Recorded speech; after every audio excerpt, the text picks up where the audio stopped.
Dans ma vie précédente, mon mari a simulé sa mort, a pris tous les biens et s'est enfui avec sa maîtresse, me laissant seule pour rembourser les dettes. Ma vie était un vrai gâchis.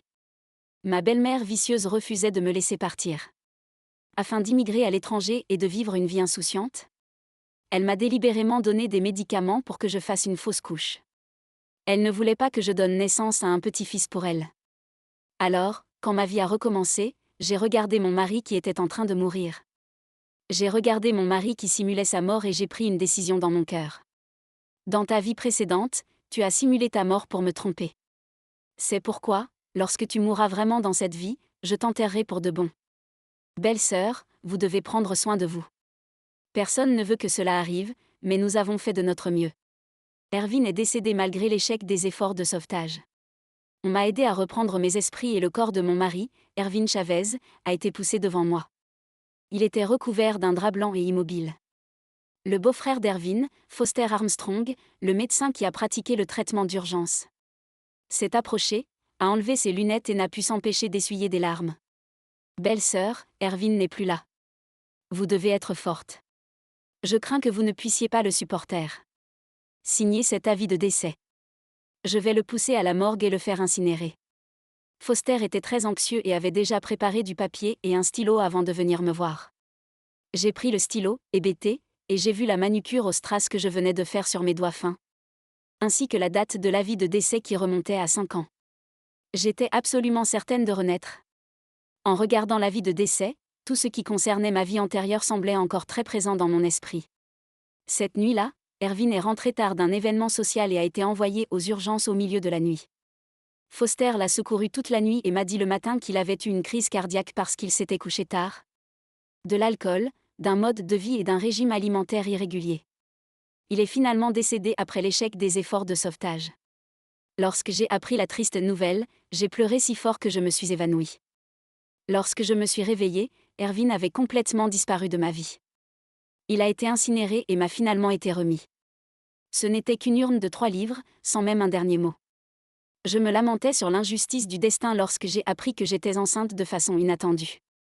À l'origine, je voulais laisser cet enfant posthume comme descendant d'Erwin. Mais qui aurait pu imaginer qu'après sa mort, Erwin me laisserait un prêt de près de 1,4 million d'euros ? 2 jours seulement après sa mort, des directeurs de banque se sont présentés à ma porte les uns après les autres pour recouvrer mes dettes. Parce qu'Erwin a délibérément utilisé mon nom pour contracter un prêt de son vivant. Mon nom était inscrit comme représentant légal de la plupart des projets qu'il dirigeait. Je n'ai pas pu rembourser le prêt, ce qui a entraîné l'hypothèque et la saisie de toutes les maisons et voitures à mon nom. Je n'avais nulle part où aller et j'ai dû demander de l'aide à ma belle-mère, Victoria Chavez. Non seulement ma belle-mère ne m'a pas aidée, mais elle m'a incité à prendre des pilules abortives. Elle voulait résoudre le problème entre moi et mon ventre de femme enceinte. Ensuite, elle a complètement coupé les ponts avec moi, pour pouvoir immigrer seule dans un pays étranger et vivre une vie insouciante. Après la fausse couche, j'ai traîné mon corps accablé et mes jours de plus en plus mauvais dans une maison de location bon marché. Je travaillais 3 ou 4 fois par jour pour rembourser les dettes restantes. À un moment donné, les jours étaient si sombres qu'il n'y avait pas de fin et que c'était extrêmement désespérant. Mais 5 ans plus tard, j'ai assisté à une scène encore plus désespérée. Dans la rue, Erwin est revenu à la vie. Il était de plus en plus jeune et de plus en plus riche. Il est passé devant moi d'un pas assuré, le bras passé autour d'une femme gracieuse. Ils sont montés tous les deux dans la voiture de luxe, en discutant, riant et me jetant comme une aumône les bouteilles en plastique qui se trouvaient dans la voiture, sans me reconnaître du tout. J'ai couru comme un fou, j'ai ouvert les bras, j'ai arrêté leur voiture et je me suis identifiée. De manière inattendue, Erwin ne l'a pas caché et a directement avoué qu'il avait simulé sa mort pour s'enfuir avec sa maîtresse. Il voulait se débarrasser de mes ennuis et éponger ses dettes en même temps. J'étais tellement en colère que j'ai vomi du sang et rugi sur place. Mais Erwin souriait encore, heureux, avec sa maîtresse. Pour faire plaisir à sa maîtresse, Erwin a appuyé sur l'accélérateur et s'est précipité sur moi. Bien qu'il n'ait pas eu l'intention de me tuer, j'étais trop émotive et profondément choquée. En conséquence, je suis morte. Je ne m'attendais pas à ce que, lorsque j'ouvrirais les yeux à nouveau, je renaisse. En me souvenant de cela, j'ai tenu fermement l'avis de décès et j'ai pris une décision dans mon cœur qui allait à l'encontre de ce que je croyais. Dans ta vie précédente, tu as simulé ta mort pour me piéger. Alors, meurs pour de bon dans cette vie, mon cher mari. Je ferai en sorte de t'enterrer avec beaucoup d'amour. Ne soyez pas trop triste, signez-le, m'a demandé Foster à plusieurs reprises, me faisant reprendre mes esprits et arrachant délibérément l'avis de décès. J'ai fait semblant d'être triste et j'ai marché jusqu'à Erwin, j'ai soudainement ouvert le rideau blanc, j'ai pleuré et j'ai maudit. Mon mari, tu es mort si injustement. Tu es si cruel, tu m'abandonnes comme ça. Tu ne veux plus de cette famille ? Dans le chaos, j'ai vu une ecchymose et un trou d'aiguille sur le bras d'Erwin. Je suppose qu'il avait été anesthésié et qu'il faisait semblant d'être mort. Mais en regardant de près, on pouvait voir que le ventre d'Erwin se soulevait et s'abaissait de manière ordonnée. Dans ma vie antérieure, j'ai pleuré jusqu'à ce que mes yeux se troublent et j'ai eu le cœur brisé. Je ne me souciais pas du tout de ces choses-là. En conséquence, j'ai été trompée par elle. En pensant à cela, j'ai giflé Erwin au visage. Belle-sœur. Foster était si effrayé qu'il a tremblé et s'est précipité pour me relever. Belle-sœur, votre mari est parti, ne soyez pas comme ça, s'il vous plaît. Nous comprenons votre tristesse, mais les morts sont plus importants. Foster avait peur que je remarque quelque chose d'inhabituel. Il m'a donc tendu un morceau de gaz pour essuyer mes larmes. J'ai soigneusement évité la gaz, j'ai fait semblant d'être hors de contrôle et j'ai fait le tour d'Erwin, le giflant 2 fois. Je me suis souvenu de cela dans ma vie antérieure. C'était Foster qui m'avait tendu un morceau de gaz pour essuyer mes larmes. Dès qu'elle s'est approchée de mes yeux et de mon nez, j'ai été instantanément assommée. Lorsque je me suis réveillée, Erwin s'était échappé. Par la suite, Foster m'a tendu la gaz à plusieurs reprises, mais j'ai refusé de la prendre. Il n'a pu que la jeter sur la table et s'est retourné pour me servir un verre d'eau. Waouh, tant d'astuces m'attendaient. J'ai deviné qu'il y avait des somnifères dans ce verre d'eau.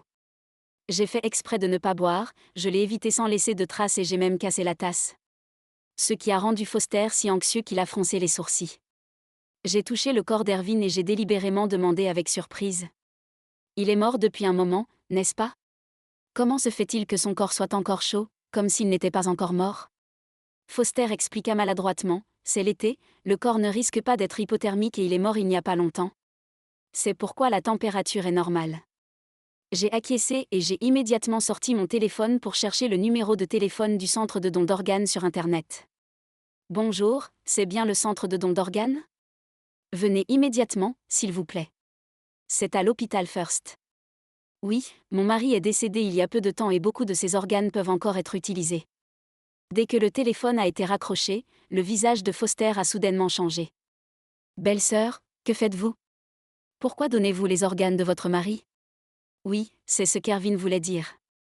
Il m'a dit plusieurs fois avant sa mort qu'il voulait être une personne utile à la société après sa mort.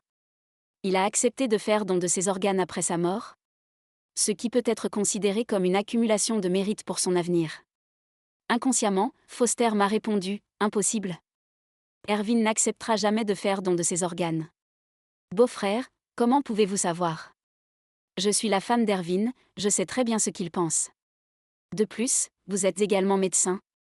Vous devriez savoir combien de vies Erwin peut sauver en donnant ses organes, n'est-ce pas ? Devant mon insistance, des gens du centre de don d'organes sont rapidement arrivés. Je les ai suppliés en pleurant et en faisant semblant d'être désintéressés. Je ne peux vraiment pas supporter de faire cela, mais c'est la dernière volonté de mon mari avant qu'il ne meure. Veuillez prélever tous ces organes utilisables afin que sa vie puisse se poursuivre d'une autre manière. Ce sera aussi une sorte de réconfort pour moi, ai-je dit en faisant semblant de pleurer. Merci beaucoup. Nous vous remercions au nom des patients en attente d'organes. Les employés du centre de don d'organes m'ont remercié avec enthousiasme. C'était probablement la première fois qu'ils rencontraient un membre de la famille comme moi. Ils avaient peur que je revienne sur ma parole. Ils ont donc rapidement sorti l'avis de don d'organes pour que je le signe. Alors que j'étais sur le point de signer, Foster s'est précipité et m'a arrêté. Non, belle-sœur, vous violez la coutume de la ville natale d'Erwin. Vous ne pouvez pas donner d'organes. Si vous faites cela, Erwin deviendra une personne incomplète et ne pourra pas entrer dans la tombe ancestrale. J'ai dit avec indifférence, ce n'est pas le problème, même s'il ne peut pas entrer. Tant qu'il peut aider de nombreuses personnes dans ce monde. Je suis sûre qu'il serait encore plus honoré s'il faisait don de ses organes. Peut-être que le ciel finira par l'accepter. Après cela, j'ai demandé délibérément aux personnes du centre de don d'organes, oh, c'est vrai. Après le don d'organes, le reste du corps peut-il être utilisé comme spécimen pour la recherche ? Mon mari est une personne très gentille, il est prêt à donner tout ce qu'il a. Après avoir entendu ce que j'ai dit, le visage de Foster est devenu sombre, puis blanc. Son corps était beaucoup plus pâle qu'avant, mais soudain son visage est devenu rouge de colère. Il était tout simplement hors de contrôle. Je savais aussi que Foster avait utilisé un anesthésique spécial sur Erwin. Bien qu'il ait été dans le coma à ce moment-là, ses sens étaient encore très sensibles et il pouvait entendre toutes nos conversations. Je voulais vraiment qu'il en entende assez. Qu'il ait un bon aperçu de ce que l'on ressent aux portes de l'enfer et qu'il saute devant le roi des enfers. Foster s'est inquiété et s'est précipité pour m'arrêter, souhaitant pouvoir m'attacher avec une corde. Non, belle-sœur. Je suis sûre que tu ne pourras pas l'expliquer à sa mère le moment venu. Il devenait presque fou, craignant d'être réellement poignardé dans le dos et de mettre fin à la vie d'Erwin. Car si cela arrivait vraiment, sa sœur aurait une vie misérable jusqu'à la fin de ses jours. En effet, la maîtresse d'Erwin était la sœur biologique de Foster, Jane Armstrong. Finalement, Foster a délibérément évoqué ma belle-mère, Victoria, pour faire pression sur moi. Il a dit qu'il avait appelé Victoria. Mais elle n'était pas du tout d'accord et se précipitait pour voir Erwin pour la dernière fois. J'ai réfléchi et j'ai décidé de ne pas continuer à faire des histoires. J'ai simplement attendu que Victoria vienne et agisse. Si les organes ont vraiment été donnés, la conspiration d'Erwin pour simuler sa mort sera bientôt révélée. Dans ce cas, l'émission serait interrompue à mi-parcours et ce ne serait pas agréable à regarder. Peu après, Victoria s'est précipitée. Elle est restée assise à la table du casino toute la journée, habillée de couleurs vives et aussi ostentatoire qu'un papillon de nuit coloré. Comment pourrait-elle être triste de la mort de son fils ? Lorsque Victoria a appris la mort de son fils, il s'est précipité et a retroussé ses manches pour me donner une leçon. Tu n'es qu'un salaud sans foi ni loi. Quand est-ce que ce sera ton tour de prendre des décisions à la maison ? Pendant tant d'années, tu n'as pas fait le poids face à une poule. Au moins les poules peuvent pondre des œufs, alors que tu ne peux rien faire. Regarde. Il n'y a toujours rien qui bouge dans ton ventre, n'est-ce pas ? Parce que tu n'as pas donné naissance à un enfant pour ma famille Chavez, tu ne peux pas te mêler des affaires de mon fils. Ne t'avise pas de donner les organes de mon fils sans ma permission. Si tu oses donner les organes de mon fils, je te ferai enterrer avec lui. Victoria était une mégère et elle n'a jamais cessé de parler depuis qu'elle est entrée. Non seulement elle m'a grondée, elle a aussi réprimandé la personne qui s'est enfuie du centre de don d'organes. Voyant Victoria arriver, Foster a finalement poussé un soupir de soulagement. Pendant qu'il ne faisait pas attention, j'ai pris la gaze que Foster avait posée sur la table. Je me suis délibérément agenouillée et j'ai pleuré pour m'excuser auprès de Victoria. Je suis désolée, maman. Je ne peux pas supporter de laisser partir Erwin. Je veux voir sa vie se poursuivre d'une autre manière. C'est de ma faute, je n'ai pas réfléchi. Ne pleure pas et ne te fais pas mal. J'ai pris Victoria dans mes bras, j'ai essuyé ses larmes avec de la gaze et j'en ai mis sur sa bouche et son nez. Foster était si anxieux qu'il n'arrêtait pas d'appeler Victoria, mais il était trop tard. Elle s'est évanouie après avoir pris quelques respirations. Elle doit être trop émotive. Je vais l'aider à se calmer dans le salon. Foster était extrêmement anxieux, craignant que je ne m'aperçoive que quelque chose n'allait pas. Il a donc immédiatement aidé Victoria à s'éloigner. Le temps qu'il ressorte, j'avais déjà passé un autre appel. Je me suis calmée et j'ai dit à Foster d'un ton sérieux. Je pense que la mort d'Erwin était trop injuste. Ce sont sans doute ses mauvais amis qui lui ont demandé de boire toute la journée et qui ont toujours aimé le persuader de boire. Alors il a bu jusqu'à la mort. Sinon, Erwin ne serait pas mort. Ils sont également responsables. Nous ne pouvons pas laisser les choses se passer ainsi. Je viens d'appeler et de demander à un médecin légiste privé de venir pratiquer une autopsie sur Erwin. Je vais les poursuivre avec le rapport d'autopsie. Qu'avez-vous dit ? Foster était complètement désorienté. Il ne s'attendait pas à ce qu'une fausse mort puisse causer autant d'agitation. Eh bien, j'ai été professionnel après tout. Dans la confusion, Foster a dit rapidement « dissection ». Comment peut-on le disséquer ? En quoi est-ce différent d'un don d'organes ? Ne serait-ce pas douloureux pour Erwin de mourir ? J'ai fait semblant d'être perplexe et j'ai demandé « ça fait mal ». Pourquoi cela fait-il mal ? Erwin est déjà mort, comment cela pourrait-il faire mal ? C'est pour son bien, Foster, tu ne crois pas ? La tête de Foster était sur le point d'exploser lorsqu'il chercha une autre raison. Finalement, il n'a pas pu s'empêcher d'expliquer, s'il est encore en vie au paradis, il ressentira de la douleur. Qui aime être disséqué après la mort ? Belle-sœur, arrêtons de faire des histoires et envoyons-le se faire incinérer. Que Erwin repose en paix dès que possible. J'étais déterminée et je voulais juste les voir continuer à jouer. Ce serait mieux si Jane pouvait aussi être amenée à jouer ensemble. Voyant que cela faisait presque 2 heures que je faisais des histoires, Erwin était sur le point de se réveiller. Erwin était sur le point de se réveiller après l'anesthésie. Foster était aussi anxieux qu'un chat sur l'eau, ne sachant que faire. Victoria dormait profondément dans le salon et Foster était épuisé, même avec sa technique de clonage. Bientôt, le médecin légiste que j'ai engagé arrive. Ils étaient habillés en noir et blanc, comme la faucheuse, prêts à prendre la vie d'Erwin. Foster était si effrayé qu'il transpirait abondamment. Il n'a pas eu d'autre choix que d'appeler sa femme, Jeannette Chavez, pour lui demander de venir stabiliser la situation. Jeannette était également très forte, tout comme sa mère, Victoria. Dès qu'elle est arrivée, elle a commencé à crier d'une manière autoritaire. Je devinais qu'elle était au courant de la fausse mort d'Erwin, c'est pourquoi elle n'arrêtait pas de me réprimander. Toute la famille complotait contre moi seule. J'ai retenu ma colère et j'ai laissé Jeannette me gronder. En fait, je calculais silencieusement dans ma tête. En fonction de l'époque de ma vie précédente, j'ai découvert que j'étais enceinte après qu'Erwin ait simulé sa mort et laissé derrière lui 1,4 million de dettes. En d'autres termes, à l'époque de cette vie, j'étais déjà enceinte. Face aux enfants qui étaient déjà arrivés, j'ai dû profiter de la situation. J'ai fait semblant d'être faible et j'ai dit « Je suis désolée, Jeannette. Je n'y peux rien. Je ne pouvais pas supporter de laisser le bébé dans mon ventre sans soutien. Je suis finalement tombée enceinte, mais Erwin est mort. Sa mort était si déroutante. Quand l'enfant sera né, comment devrais-je lui expliquer la mort de son père ?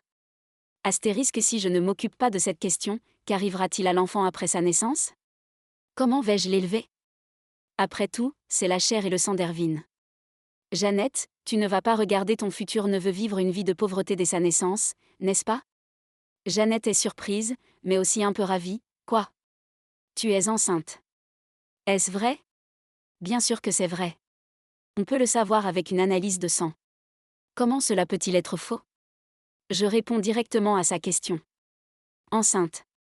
Enceinte, tu as dit, murmura Jeannette pour elle-même et elle hésita. Je savais que la balance dans son cœur avait penché vers moi. C'était la dernière volonté de mon beau-père avant de mourir et il l'a souvent rappelé à Jeannette. Mon beau-père a dit que si j'étais enceinte, Jeannette devrait m'aider. Jeannette devait m'aider, sinon il ne pourrait pas reposer en paix dans sa tombe. Jeannette l'a toujours gardé à l'esprit. Même si elle n'était pas gentille avec moi, elle m'aiderait certainement dès qu'elle apprendrait que je suis enceinte. Parce qu'elle se sentait aussi coupable envers moi. Lorsque je me suis mariée pour la première fois dans la famille Chavez, je suis tombée enceinte au cours du 2e mois suivant le mariage. Mais j'ai fait une fausse couche inattendue avant que le bébé n'ait 3 mois. La raison en est que Jeannette est devenue folle après avoir bu et qu'elle a indirectement causé ma fausse couche. C'est aussi à cause de cette fausse couche que j'ai endommagé mon corps et que je n'ai pas pu retomber enceinte pendant plusieurs années après le mariage.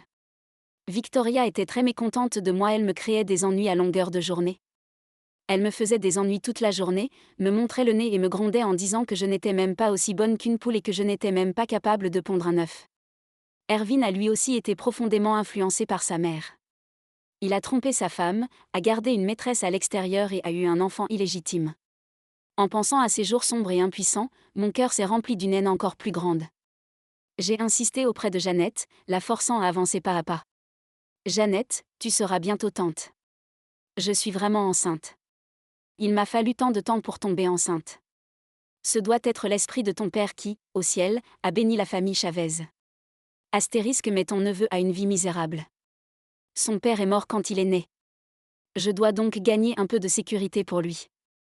Je dois faire une autopsie d'Erwin et utiliser le rapport d'autopsie pour poursuivre ses acolytes.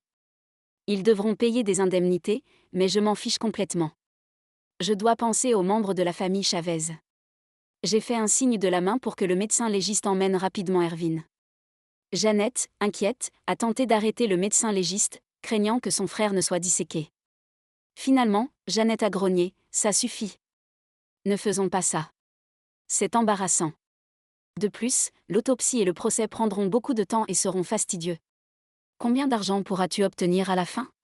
D'accord, d'accord. Arrête de faire des histoires, dépêche-toi, envoie-le se faire incinérer, laisse mon frère reposer en paix. Tu veux de l'argent et de la sécurité, je te les donne. Je transfère 400. $000 sur notre compte tout de suite, tu peux t'occuper du bébé d'abord et aller faire une prise de sang demain. Pendant que nous parlions, Jeannette m'a transféré $400 000 via son téléphone portable. Le message de WhatsApp montrait la preuve de la transaction, $400 000 étaient arrivés sur mon compte. Je n'ai pas pu m'empêcher de rire aux éclats, tandis que Foster, de l'autre côté, avait le visage aussi noir qu'une boule de charbon. Après tout, il n'a pas pu gagner contre sa femme depuis lors. Il devrait travailler dur pour sa famille, mais en fin de compte, tout son argent est allé sur le compte de sa femme. Il n'avait aucun droit de l'utiliser et à la maison, il n'avait aucun statut. Cette fois-là, il a accepté d'aider Ervin à simuler sa mort pour prendre un risque et gagner $30 000 en frais de travail. Mais il ne s'attendait pas à ce qu'après tout son travail, il ne recevait même pas $30 000, alors que j'avais reçu $400 000 de sa femme. J'ai fondu en larmes de gratitude et j'ai tendu le gobelet d'eau avec les somnifères. Jeannette, tu es si gentille. Ton neveu sera certainement le premier à t'honorer lorsqu'il naîtra. Jeannette, bois un peu d'eau et ne sois pas trop triste. Jeannette n'a pas réfléchi. Sa bouche était déjà sèche. Sans se laisser arrêter par Foster, elle a levé la tasse et a tout bu. Oh là là! Foster était presque fou. Il ne pouvait s'empêcher de se plaindre dans le dos, mais qu'est-ce qui se passe? Il n'avait pas d'autre choix que de demander à Jeannette de faire incinérer son frère avant que le médicament ne fasse effet. Chapitre 6. Jeannette se leva paresseusement, se retourna 2 fois et s'assit de nouveau, fatiguée. J'avais déjà contacté une entreprise de pompes funèbres, qui n'était pas loin de l'hôpital. Un groupe de personnes est arrivé en vitesse, portant un cercueil en papier. En un rien de temps, Ervin a été placé dans le cercueil en papier. On s'en va. Emportez-le rapidement avant l'après-midi. Ou le moment sera mal choisi, cria un groupe de personnes qui essayèrent de soulever le cercueil, mais furent arrêtés par Foster. Belle-sœur, vous allez trop loin. Quoi qu'il en soit, vous devez encore attendre que sa mère se réveille. Foster, tu es vraiment bizarre. Ne l'as-tu pas entendu dire au début que nous devrions incinérer le corps rapidement pour qu'Ervin puisse reposer en paix? J'avais peur qu'elle pleure et s'évanouisse à nouveau quand elle se réveillerait en voyant Ervin toujours sur le lit d'hôpital. Alors, ne devrions-nous pas l'incinérer avant qu'elle ne se réveille? Foster était si anxieux qu'il ne pouvait retenir ses mots. Non, non. Tout à l'heure, quand je les ai vus soulever Ervin, ses doigts ont semblé bouger. S'agit-il d'une dernière prise? Se pourrait-il qu'il ne soit pas mort? Foster, ce que vous avez dit est très grave, vous êtes étudiant en médecine. L'avis de décès a été émis et l'heure de la mort a été annoncée. Pouvez-vous encore avoir une dernière chance de vous en sortir? Si votre hôpital l'apprend, avez-vous déjà pensé aux responsabilités que vous auriez à assumer? Et c'est vous qui avez soigné et sauvé Ervin. Vous avez tout dit vous-même. Vous m'avez dit qu'il était mort et maintenant vous dites qu'il n'est peut-être pas mort. C'est donc à vous seul qu'incombe une lourde responsabilité. Peut-être passera-t-il toute sa vie en prison. Après avoir écouté ce que j'ai dit, Foster a hésité. Pendant qu'il hésitait, j'ai demandé aux gens des pompes funèbres d'emmener le cercueil en papier. Lorsque nous sommes montés dans le corbillard, nous avons eu l'impression de voler tout droit vers le ciel. Je roulais très vite et en 20 minutes à peine, nous sommes arrivés au crématorium. J'étais prêt à dépenser de l'argent, alors même si je suis arrivé en retard. J'étais prêt à dépenser de l'argent, alors même si je suis arrivé en retard, j'ai pu me mettre en ligne et ma crémation a été rapidement organisée. Lorsque le corps d'Ervin a été transporté sur la plateforme de crémation pour être préparé, j'ai clairement vu ses doigts se contracter 2 fois. Peut-être que l'anesthésie commençait à s'estomper et que ses sens ont entendu ce que j'ai dit. Il était donc effrayé à ce moment-là. Je me suis appuyé tristement sur sa poitrine et je lui ai dit un dernier adieu sur un ton que personne d'autre ne pouvait entendre. Je sais que tu n'es pas mort. Tu peux entendre ce que je dis, n'est-ce pas? Mais tu ne peux pas bouger. Tu ne peux pas te lever. Tu es désespéré. Astérisque, vous ne savez pas que dans ma vie précédente, j'ai été trahi par toi et j'ai vécu une vie bien pire que celle-ci, n'est-ce pas? La douleur lancinante et la souffrance sans fin étaient comme un feu qui m'a brûlé pendant 5 ans. Tu auras la vie facile cette fois-ci. Il suffit que le feu brûle pendant 5 minutes et tu seras mort, sans aucune douleur. J'ai touché mon ventre et les larmes n'ont pas cessé de couler au coin de mes yeux, tombant goutte à goutte sur la poitrine d'Ervin. Ne t'inquiète pas, ton fils viendra t'accompagner juste après ton départ.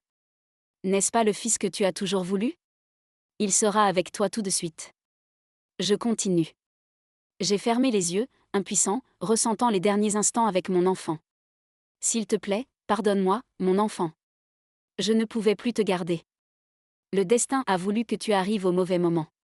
Bientôt, j'ai entendu des mots pressés, c'était le crémateur qui me demandait de me préparer à la crémation. Au moment où j'allais appuyer sur le bouton, j'ai entendu les jurons de Victoria à l'extérieur. Arrêtez, s'il vous plaît, arrêtez. Vous n'avez pas le droit d'incinérer mon fils. Victoria était si effrayée que ses jambes sont devenues molles, elle a titubé et s'est agenouillée devant moi. Elle m'a jeté un regard vicieux, comme si elle voulait me manger. Astérisque salope, comment oses-tu prendre la décision toute seule? Je n'ai pas encore parlé à mon fils et tu veux le congédier? Maman, je sais que tu es trop triste, je ne peux pas supporter de te voir le cœur brisé. En tant qu'épouse d'Ervin, je dois prendre mes responsabilités. N'as-tu pas dit que tu voulais incinérer Ervin et l'enterrer rapidement? J'ai fait un clin d'œil au crémateur et lui ai demandé d'appuyer rapidement sur le bouton.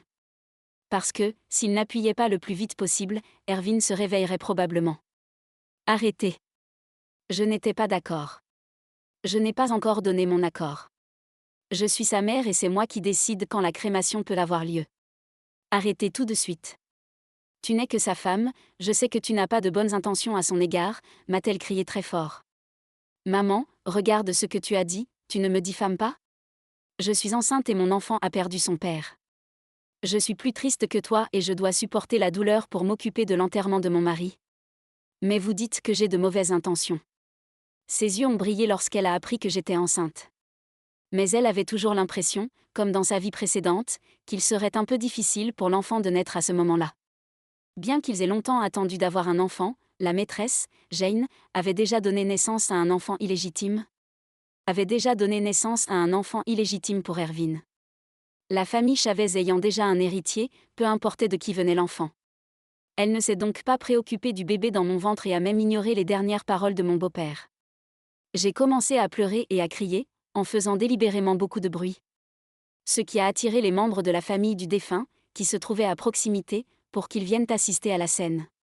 Victoria a fait une pause et lorsque l'effet de serre s'est lentement dissipé, elle a commencé à se battre avec moi, à me tirer les cheveux et à me secouer. En me tirant les cheveux et en me secouant violemment, tout en continuant à m'insulter. Je ne voulais pas être en reste, alors j'ai pleuré et j'ai agi de façon pitoyable devant les spectateurs. Maman, je te traite comme ma propre mère, alors je ne peux pas supporter de te voir si triste. Par conséquent, je suis prête à prendre cette responsabilité pour toi et à m'occuper des funérailles de mon mari. J'ai déjà perdu mon mari, je ne peux pas perdre quelqu'un d'autre. Maman, peu importe à quel point tu es triste. Tu dois laisser les morts aller au ciel et reposer en paix le plus tôt possible. Tu es si réticente, mais tu ne fais qu'attacher les pieds de ton fils. Ce n'est pas bien de perdre du temps comme ça.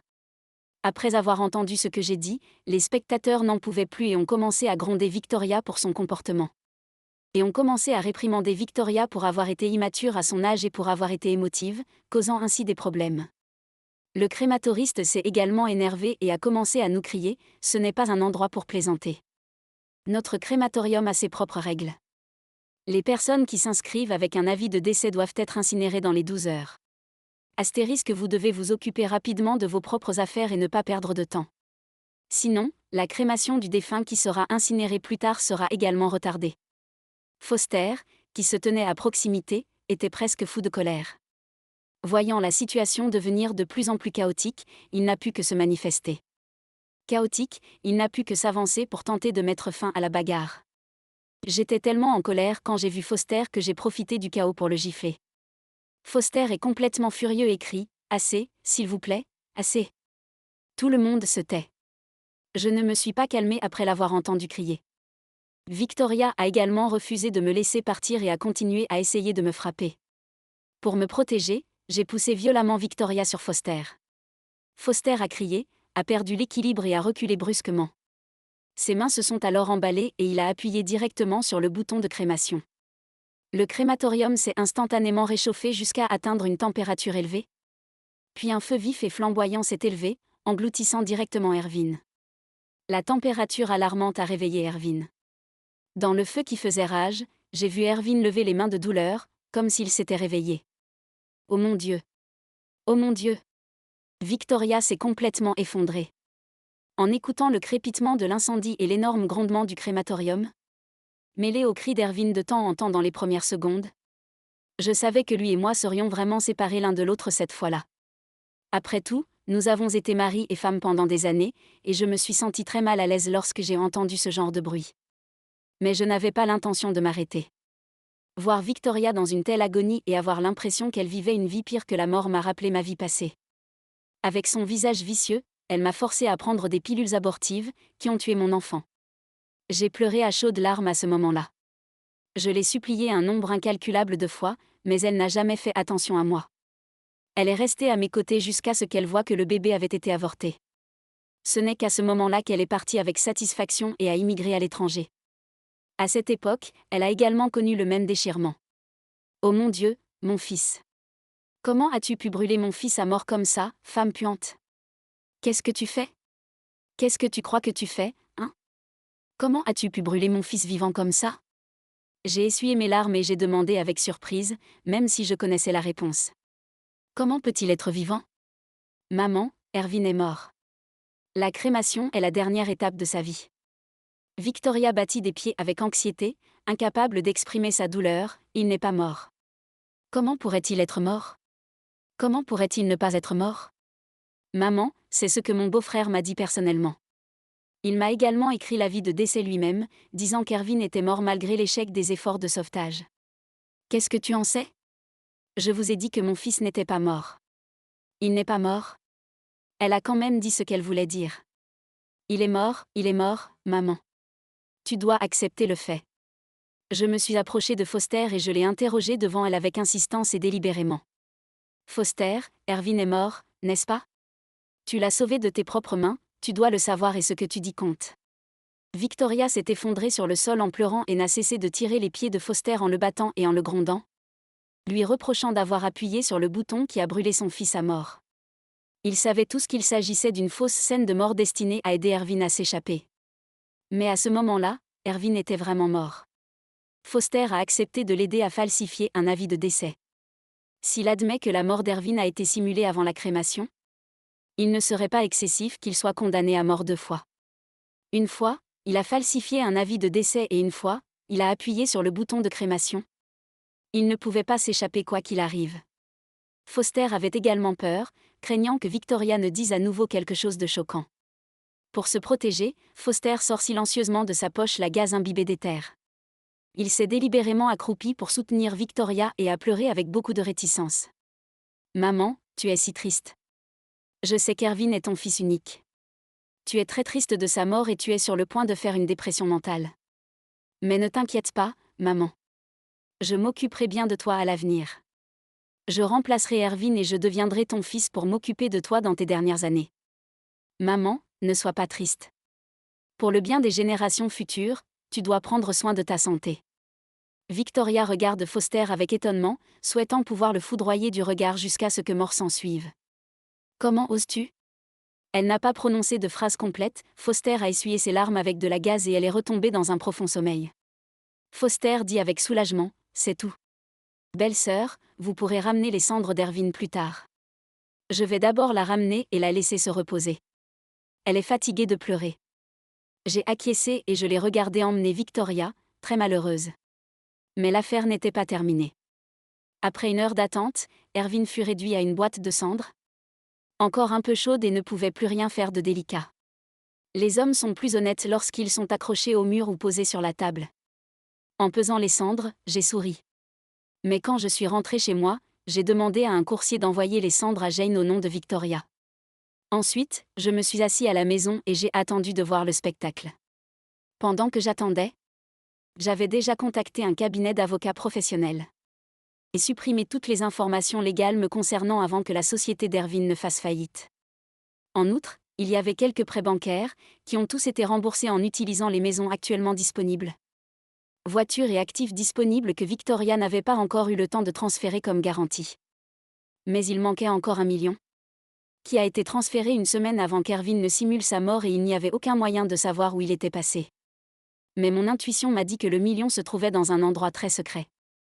J'ai donc engagé un détective privé pour mener une enquête secrète.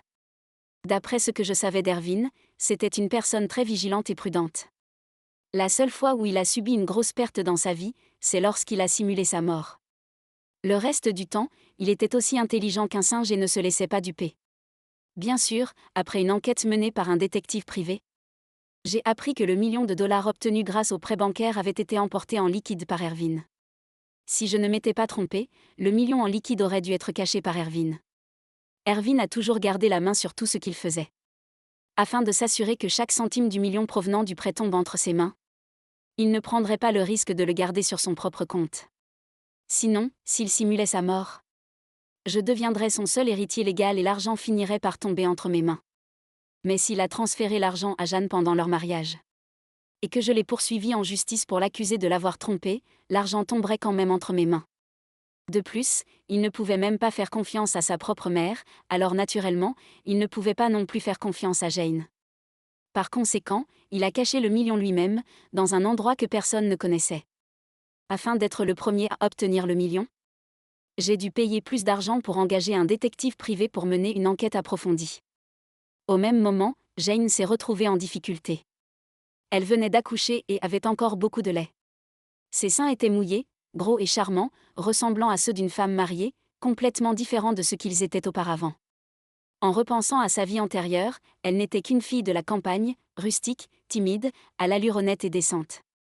Jane est arrivée chez moi couverte de terre et de poussière. Elle avait été admise à l'université depuis la campagne et Foster lui avait demandé de vivre chez moi. Je la trouvais très simple et honnête. C'est pourquoi je l'ai beaucoup aimée. Je ne lui ai pas non plus fait payer le logement et la nourriture. Même de temps en temps, je lui achetais des vêtements, je l'emmenais faire des courses et j'achetais ses fournitures scolaires. Je pensais que Jane serait reconnaissante. Mais elle s'est retournée et a grimpé sur le lit d'Ervin. Jane a persuadé Ervin de lui acheter une maison et une voiture, ainsi que divers articles de luxe, des sacs et des bijoux.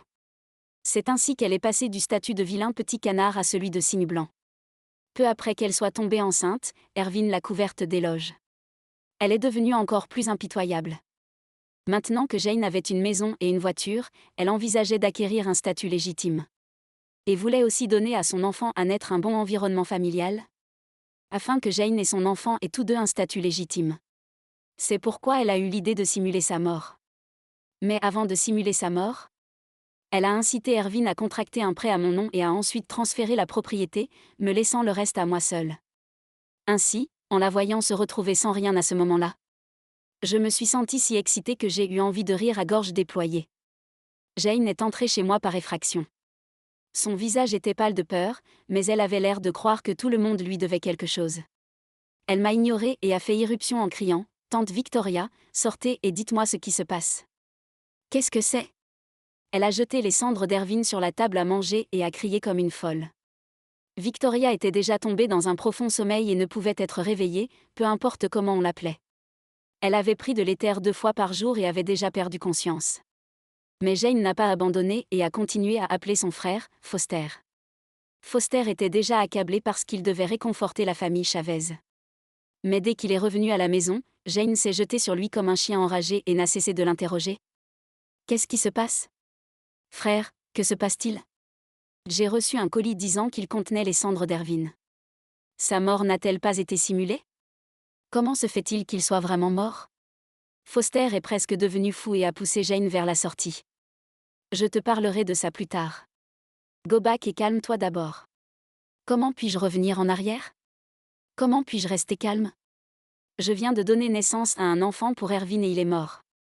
Il ne m'a rien donné, ni à l'enfant, et il est mort. J'ai ri et j'ai écouté sa confession en silence. J'avais secrètement allumé la caméra pour tout enregistrer. Cela suffit. Je t'ai dit de reculer d'abord et je te parlerai de ça plus tard. Astérisque Broder, I can't go back. Si Ervin est vraiment mort, alors je dois rester dans la famille Chavez et je ne peux pas partir. Je dois me battre pour le dernier morceau de propriété. Sinon, comment pourrons-nous survivre, mon enfant et moi ? Quant au million, je n'en ai pas vu un centime. Pendant que nous parlions, l'inspecteur privé m'a envoyé un message disant qu'il avait trouvé le million. L'argent a bien été caché par Ervin. Il l'a caché dans la vieille maison délabrée où nous vivions, à l'intérieur d'un réfrigérateur usagé et il était bien emballé. C'était vraiment ridicule. Cette vieille maison délabrée témoignait du dur labeur qu'Ervin et moi avions accompli dans le passé. Mais il s'en est servi pour y cacher 1 million. J'ai souri, j'ai éteint mon téléphone en silence, j'ai gardé cette affaire pour moi et j'ai regardé Jane devenir folle. Elle a fait des histoires pendant longtemps et m'a grondé pendant longtemps. Je ne savais pas où elle avait puisé son courage. Elle ne s'est calmée que lorsque je lui ai attrapé les cheveux et que je l'ai battue sévèrement. Peu de temps après, elle a reçu un appel téléphonique et s'est précipitée avec Foster, comme s'il s'était passé quelque chose d'important. Je n'ai pas eu le temps de m'occuper d'eux. J'ai jeté un coup d'œil à Victoria et Jeannette qui dormaient profondément dans la chambre. Et j'ai prévu de leur faire une surprise à leur réveil demain matin. Je suis allée dans la vieille maison délabrée et j'ai retiré $1 million. Puis je suis allée à l'hôpital pour une prise de sang. Après avoir confirmé que j'étais enceinte, j'ai immédiatement pris rendez-vous pour un avortement. 2 heures plus tard, l'enfant d'Ervin est né. Je l'ai emballé avec soin et l'ai présenté à Victoria et Jeannette. Victoria a été tellement effrayée qu'elle s'est évanouie sur place. Ce qui a provoqué une crise d'épilepsie et elle ne s'est plus jamais réveillée. Jeannette était également très effrayée. Elle semblait un peu inconsciente, disait des bêtises toute la journée et avait l'air très terrifiée. Personne ne savait de quoi elle avait peur. Dès que Jeannette est devenue folle, Foster a retourné la situation. Le mari tyrannique est devenu maître chez lui et n'a plus eu peur de Jeannette. Il a contrôlé l'argent de Jeannette et l'a utilisé pour nouer de nombreuses relations. Il s'est perfectionné dans le domaine de la médecine et a commencé à travailler dans l'industrie des appareils médicaux. Cependant, l'incident d'Ervin a eu un effet sur lui. Foster a développé des problèmes psychologiques et ne pouvait plus soulever un scalpel et sauver des vies. Après cela, je ne l'ai plus vu dans la villa de la famille Chavez. Après avoir demandé à un détective privé, j'ai découvert que le jour où Jane est venue causer des ennuis, la nounou d'internement peu fiable avait pris l'enfant illégitime d'Ervin et d'elle quand personne n'était là. Cette nounou d'enfermement était une délinquante récidiviste. Et elle engageait spécifiquement des maîtresses comme elle pour s'occuper de la nounou d'internement. Parce qu'ils ne pouvaient pas voir la lumière du jour, les enfants qu'ils mettaient au monde devaient être gardés secrets. Elle n'avait pas non plus d'identité ni d'enregistrement de ménage. Il était donc facile pour la nourrice de les enlever et de les revendre. Après la perte de l'enfant, Jane est devenue folle et s'est jetée du haut de l'immeuble dans les 2 jours qui ont suivi. Car on ne savait toujours pas où se trouvait l'enfant.